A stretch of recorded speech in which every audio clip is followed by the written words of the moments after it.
Assalamualaikum warahmatullahi wabarakatuh. Anak-anak, selamat pagi. Pada pagi yang cerah ini kalian semua masih diberi kesehatan sama Allah. Jangan lupa untuk senantiasa bersyukur.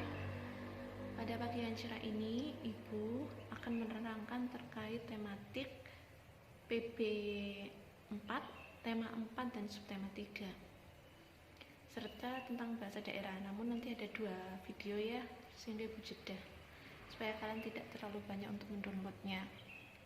Baiklah, sebelum kita mulai pembelajaran hari ini, marilah kita sama-sama berdoa kepada Tuhan Yang Maha Esa supaya yang pertama kita diberikan kesehatan, diberikan kemudahan untuk senantiasa belajar walaupun pembelajaran dilakukan di rumah, serta yang kedua jangan lupa untuk senantiasa berdoa semoga Indonesia diberi kemudahan untuk berjuang melawan pandemi COVID-19 ini. Berdoa kita mulai.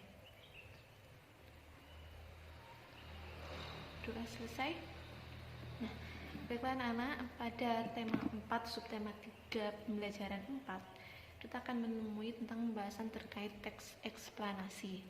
Seperti babak sebelumnya, sudah guru jelaskan tentang apa itu teks eksplanasi, tapi Ibu jelaskan lagi ya anak-anak. Teks eksplanasi adalah teks yang menjelaskan tentang terjadinya suatu peristiwa, baik itu peristiwa alam atau peristiwa sosial. Ya. Sehingga teks eksplanasi itu berupa fakta-fakta. Di dalam teks eksplanasi tentu saja terdapat beberapa informasi penting. Masih ingat bagaimana cara mencari informasi penting? Ya, betul sekali, dengan membaca secara seksama. Jadi, jangan bosan-bosan untuk membaca anak-anak.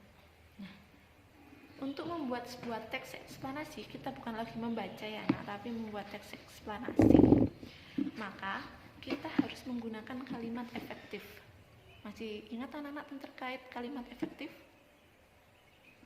Kalimat efektif yaitu kalimat yang sesuai dengan kaidah bahasa Indonesia yang sudah disempurnakan.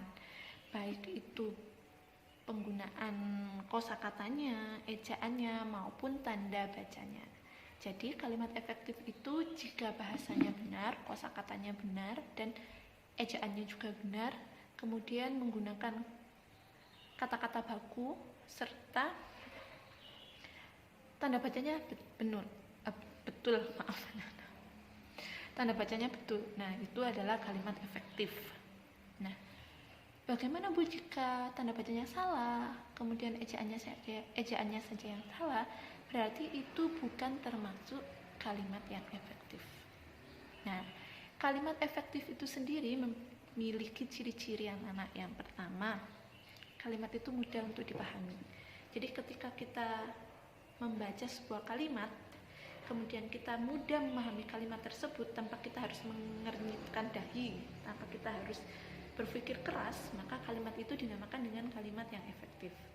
Kemudian yang kedua, tidak menimbulkan salah tafsir. Ketika kita membaca, kita tidak salah dalam penafsiran. Yang ketiga, tidak bertele-tele dan tidak boros kata. Contohnya kemarin saya contohkan bahwa misalnya ada kalimat para ibu-ibu. Nah, banyak ibu-ibu. Gunakan satu kalimat saja anak-anak. Kalau kita sudah menggunakan kalimat para, maka ibunya hanya satu. Tapi jika kita tidak menggunakan kalimat para atau tidak menggunakan kalimat banyak, maka kita bisa menggunakan ibu-ibu.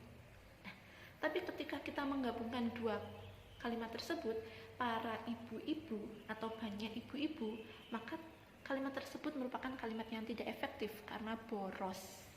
Paham sampai sini anak-anak? Yang keempat ya, kosakatanya menggunakan kosakata baku dan tanda bacanya tepat. Seperti yang Ibu bilang, kemarin kita belajar tentang kosakata baku ya anak-anak. Ketika sebuah kalimat itu menggunakan kosakata yang baku dan tanda bacanya tepat, maka kalimat tersebut dinamakan kalimat yang efektif. Tapi jika terdapat kosakata yang tidak baku dan tanda bacanya yang salah, maka kalimat tersebut dinyatakan sebagai kalimat tidak efektif. Nah, sampai sini ada yang ditanyakan, silakan kalian tanya via WA grup atau tanya via komen ya anak-anak. Nah, yang kedua kita juga dalam pembelajaran ini kita belajar tentang cinta tanah air.